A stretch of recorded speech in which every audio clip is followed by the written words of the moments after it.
찬송가 490장 찬양 드림으로 화요일 새벽 기도회를 시작하겠습니다. 주여 지난 밤 내 꿈에 배었으니 그 꿈 이루어 주옵소서. 밤과 아침에 계시로 보여주사 항상 은혜를 주옵소서.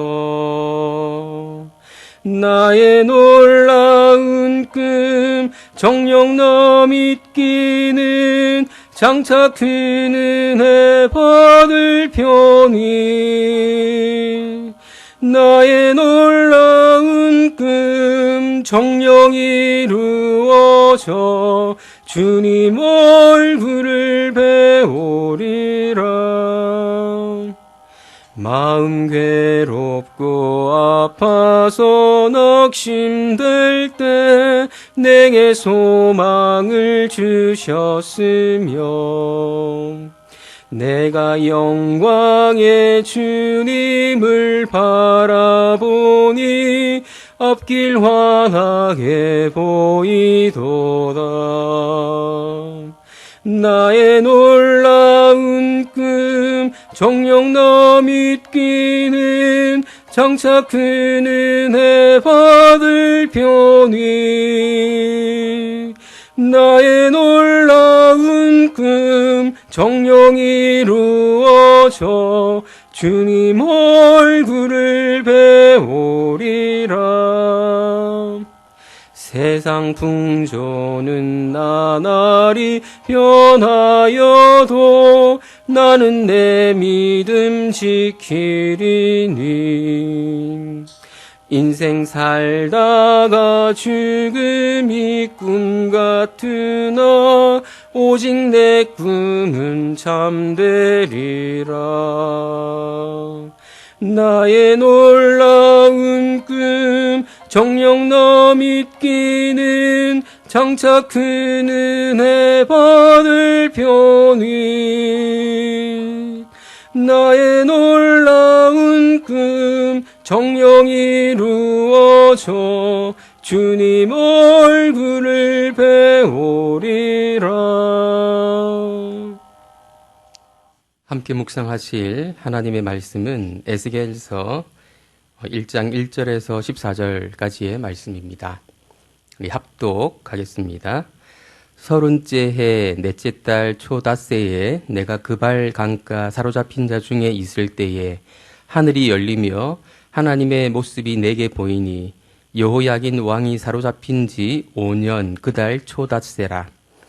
갈대아 땅 그발 강가에서 여호와의 말씀이 부시의 아들 제사장 나 에스겔에게 특별히 임하고 여호와의 권능이 내 위에 있으니라. 내가 보니 북쪽에서부터 폭풍과 큰 구름이 오는데 그 속에서 불이 번쩍번쩍하여 빛이 그 사방에 비치며 그 불 가운데 단쇠 같은 것이 나타나 보이고 그 속에서 네 생물의 형상이 나타나는데 그들의 모양이 이러하니 그들에게 사람의 형상이 있더라. 그들에게 각각 네 얼굴과 네 날개가 있고 그들의 다리는 곧은 다리요 그들의 발바닥은 송아지 발바닥 같고 광낸 구리같이 빛나며 그 사방 날개 밑에는 각각 사람의 손이 있더라. 그 네 생물의 얼굴과 날개가 이러하니 날개는 다 서로 연하였으며 갈 때에는 돌이키지 아니하고 일제히 앞으로 곧게 행하며 그 얼굴들의 모양은 넷의 앞은 사람의 얼굴이요 넷의 오른쪽은 사자의 얼굴이요 넷의 왼쪽은 소의 얼굴이요 넷의 뒤는 독수리의 얼굴이니 그 얼굴은 그러하며 그 날개는 들어 펴서 각기 둘씩 서로 연하였고 또 둘은 몸을 가렸으며 영이 어떤 쪽으로 가면 그 생물들도 그대로 가되 돌이키지 아니하고 일제히 앞으로 곧게 행하며 또 생물들의 모양은 타는 숯불과 횃불 모양 같은데 그 불이 그 생물 사이에서 오르락내리락 하며 그 불은 광채가 있고 그 가운데에서는 번개가 나며 그 생물들은 번개 모양같이 왕래하더라. 아멘. 어제로 열왕기하 본문 묵상이 끝이 나고 오늘부터 에스겔서 묵상이 시작됩니다.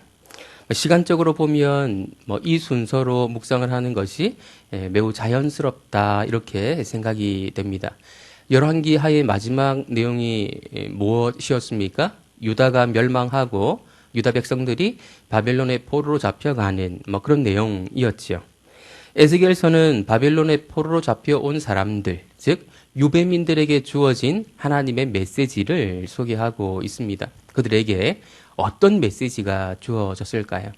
오늘부터 하나씩 묵상해 나가면 좋겠습니다.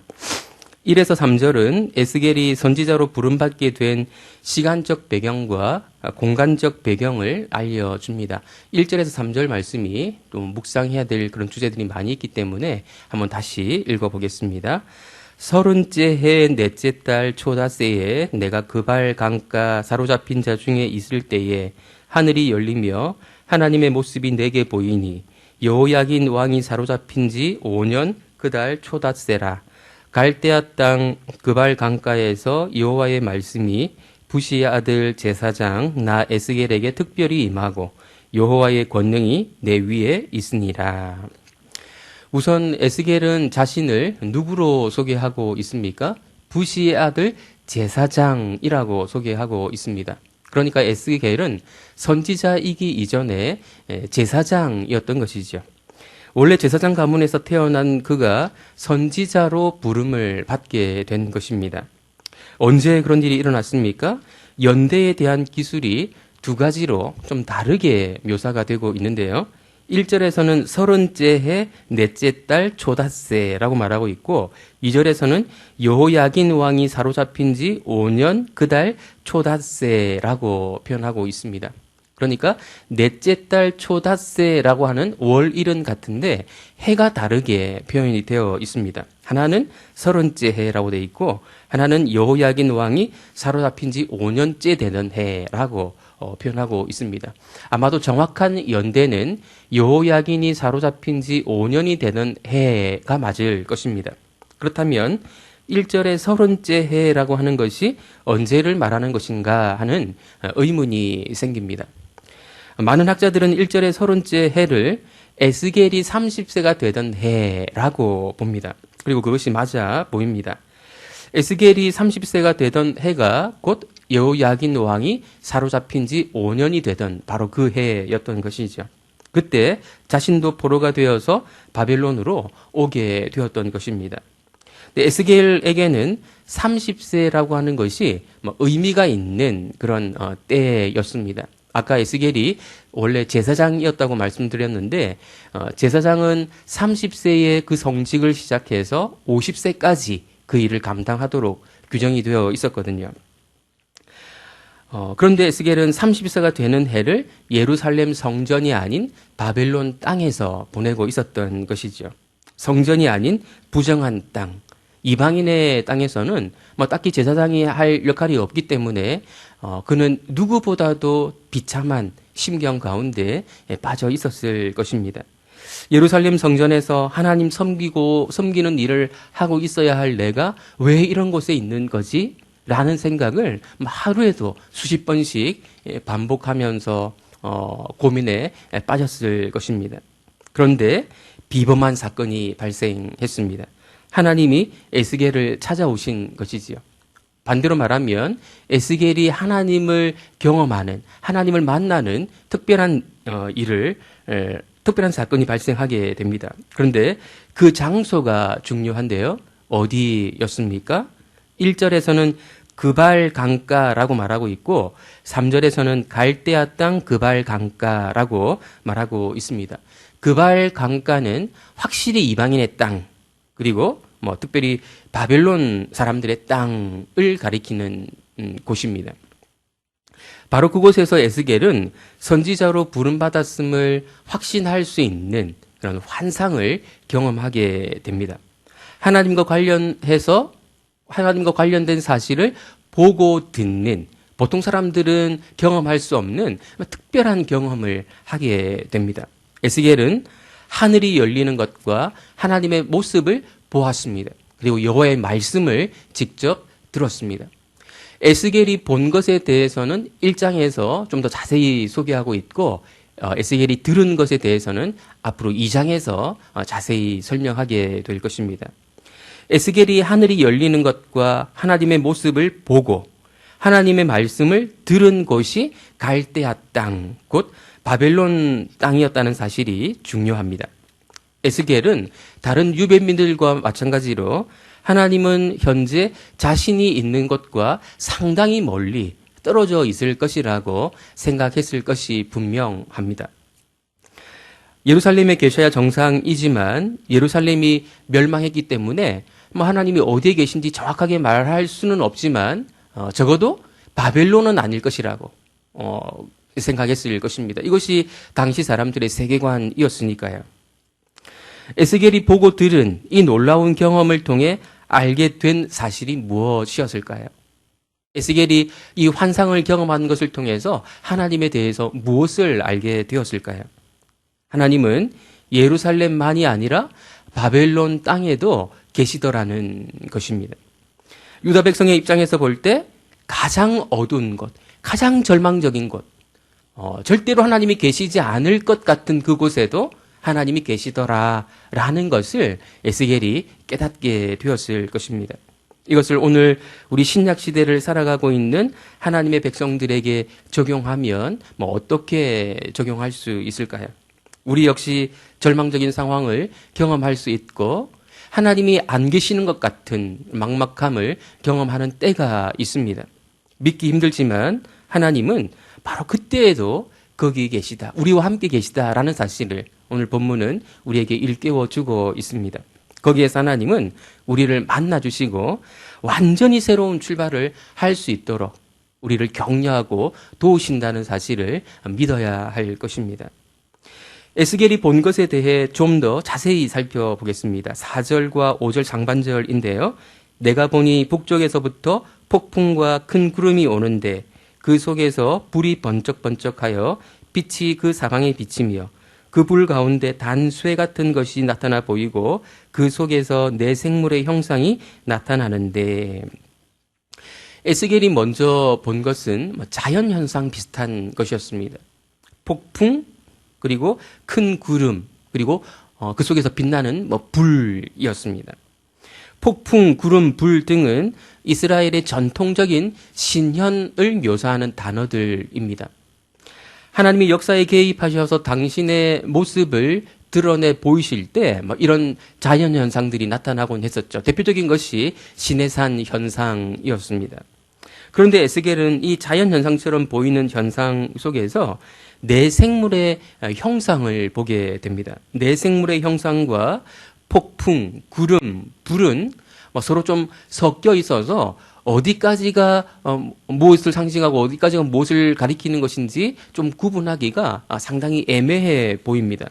그것이 13절, 14절 말씀이 보여주는 것인데요.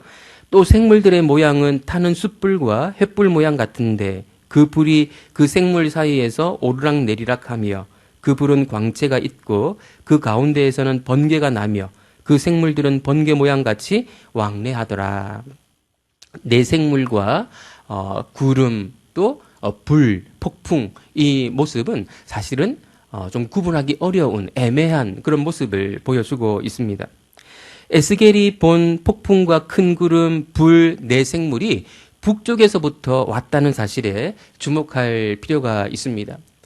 동쪽, 서쪽, 남쪽이 아니고 북쪽에서 왔다는 사실을 특별히 묘사하고 있는데, 이스라엘 역사 전체에서 북쪽이라고 하는 것은 불길한 뉘앙스를 자아내는 방향이었습니다. 이스라엘이 감당할 수 없을 정도의 강력한 적은 언제나 북쪽에서부터 내려왔거든요. 그래서 선지자들이 심판을 예언할 때 북쪽에서부터 어떤 무서운 적이 내려올 것을 예언하곤 했었습니다. 아람, 아수르, 바벨론 같은 나라들이 다 북쪽에 있던 나라들이었거든요. 그래서 선지자들에게 북쪽은 심판을 가리키는 용어로 종종 사용되곤 했었습니다. 하나님의 백성들이 바벨론에 포로로 끌려오기까지 했다면 이제는 타이밍상 하나님의 위로가 임해야 될 것 같은데 하나님은 그런 의향이 전혀 없어 보입니다. 그들에게 심판자의 모습으로 나타나십니다. 하나님은 하나님의 백성들이 더 철저하게 무너지는 심판을 받고 나서야 온전하게 회복될 수 있다고 생각하시는 것 같습니다. 다시 말해 심판과 구원은 같이 가는 것이죠. 심판이라고 해서 다 멸망시켜버린다 이런 뜻이 아니고 하나님은 심판하시고 난 이후에 구원하시려는 계획을 갖고 계시다는 말입니다. 하나님이 내리시려고 하는 그 심판은 결국 십자가에 달리신 예수님께 내려졌습니다. 예수님을 믿는 사람들은 구원만 받았다고 생각해서는 안 되고 예수님과 연합해서 예수님이 심판을 받으실 때 함께 심판받았다고 생각하는 것이 마땅합니다. 우리는 예수님의 부활에 연합해 살아가고 있는 사람들이라는 사실을 한시도 잊어서는 안 될 것입니다. 오늘 본문에서 가장 신기하고 의문을 불러일으키는 것은 아무래도 내생물에 대한 것일 것입니다. 내생물의 형상은 현대인들이 상상하기가 쉽지가 않습니다. 5절에서 8절 말씀을 다시 한번 보겠습니다. 그 속에서 내생물의 형상이 나타나는데 그들의 모양이 이러하니 그들에게 사람의 형상이 있더라. 그들에게 각각 네 얼굴과 네 날개가 있고 그들의 다리는 곧은 다리요. 그들의 발바닥은 송아지 발바닥 같고 광낸 구리같이 빛나며 그 사방 날개 밑에는 각각 사람의 손이 있더라. 그 네 생물의 얼굴과 날개가 이러하니 네 생물의 형상에 대해서 묘사하고 있는데 구체적으로 어떤 형상인지 그림을 그린다면 그리기가 쉽지 않아 보입니다. 그리고 각 생물은 네 얼굴을 갖고 있었습니다. 10절 말씀을 보시면 그 얼굴들의 모양은 넷의 앞은 사람의 얼굴이요 넷의 오른쪽은 사자의 얼굴이요 넷의 왼쪽은 소의 얼굴이요 넷의 뒤는 독수리의 얼굴이니.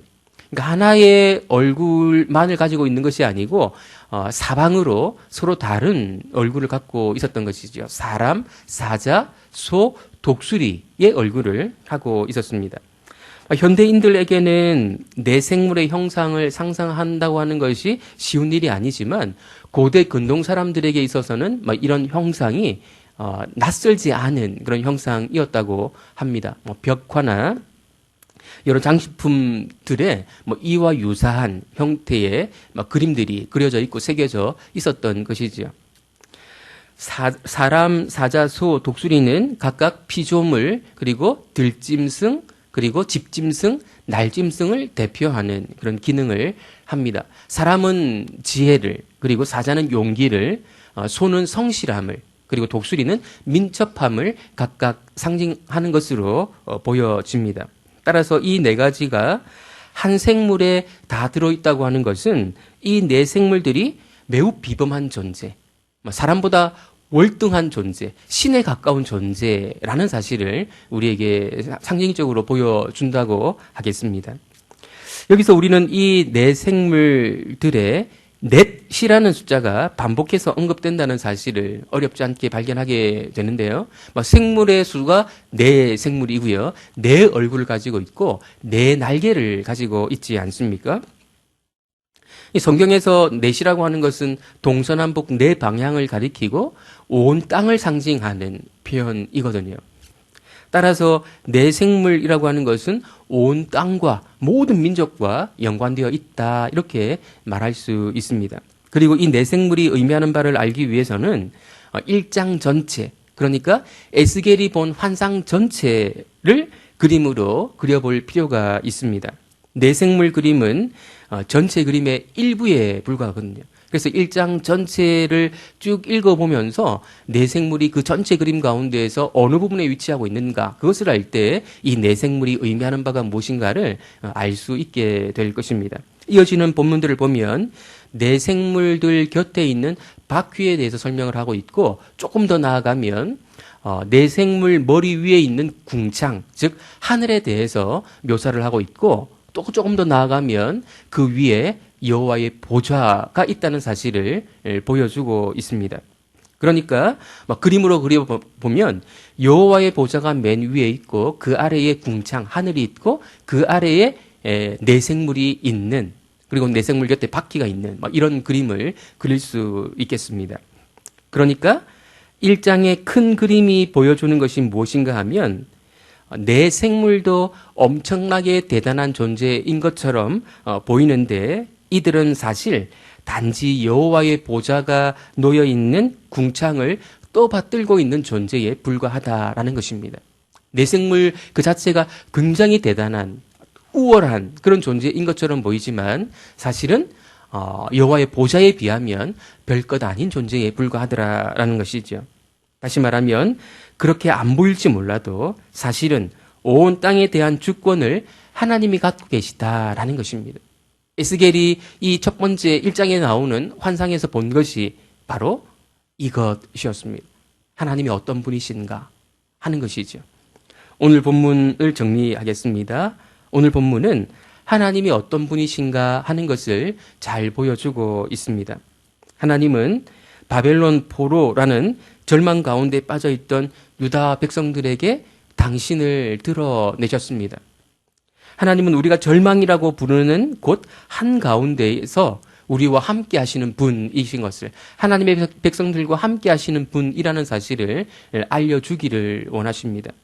코로나 시대를 살아가고 있는 우리와도 함께 하시는 분이십니다. 혹시 심지어 코로나에 걸린 사람이라 할지라도 하나님은 그와 함께 하시는 분이라는 사실을 기억해야 할 것입니다. 또한 하나님은 심판 후에 구원을 주시는 분이십니다. 다시 말해서 우리가 정결하지 않은데도 그냥 구원을 선물로 주시는 분이 아니라 우리를 정결하게 만들어 가시는 분, 그리고 정결하게 하신 후에 구원을 주시는 분이라는 것이지요. 십자가 없이는 구원도 없다라는 사실을 우리 그리스도인들은 명심해야 할 것입니다. 마지막으로 하나님은 온 땅의 진정한 주권자라는 사실을 보여주고 있습니다. 재력과 권력을 가진 몇몇 사람들이 이 세상을 이끌어가는 것처럼 보이지만 사실은 그렇지 않고 온 땅의 진정한 주권자는 여호와 하나님이시다라는 사실을 에스겔서 1장이 우리에게 잘 보여주고 있습니다. 이 하나님을 굳게 신뢰할 것을, 어떤 절망 가운데 빠져 있다 할지라도 이 하나님을 굳게 신뢰할 것을 오늘 본문은 우리에게 촉구하고 있습니다. 오늘 하루도 너무나도 크시고 위대하신 하나님을 우리는 아버지라고 부르면서 그분과 동행할 수 있는 그런 자격을 예수님을 통해 얻었습니다. 그 하루가 되기를, 하나님을 아버지라 부르고 그 아버지, 위대하신 하나님 아버지와 동행하시는 그런 오늘 하루가 되시기를 예수님의 이름으로 축원드립니다. 기도하겠습니다. 하나님 아버지, 오늘 본문을 통해서 하나님이 어떤 분이신가 하는 것을 다시 한번 또 깊이 또 새롭게 묵상할 수 있게 해주셔서 감사합니다. 하나님은 참으로 크고 위대하신 분이신 것을 오늘 본문을 통해 다시 한번 깨닫습니다. 그 위대하신 하나님이 오늘 우리의 아버지가 되셨다는 그 사실을 우리가 큰 위로로, 큰 격려로 받기를 원합니다. 그래서 어떤 절망적인 상황 가운데서도 하나님이 계시지 않는 것처럼 느껴지는 그런 어려운, 어두운 상황 가운데서도 그 하나님이 나와 함께 하심을 신뢰하고 그 하나님과 동행하는 오늘 하루 될 수 있도록 은혜 내려 주옵소서. 예수님의 이름으로 기도드립니다. 아멘. 하늘에 계신 우리 아버지여, 이름이 거룩히 여김을 받으시오며